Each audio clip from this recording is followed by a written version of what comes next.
С тобой типа новости, это самое доброе видео за сегодня. Пилот самолета сообщает мальчику, что тот победил рак. And I couldn't be more proud to share this moment with you.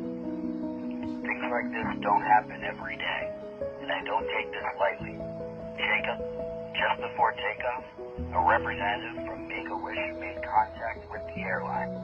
We were informed that you no longer meet the requirements to be a Make-A-Wish candidate. You're still going to go to Disney, but according to your most recent exam, Jacob, you have many more years to take all the trips you could ever dream of. Go ahead and turn around, big man.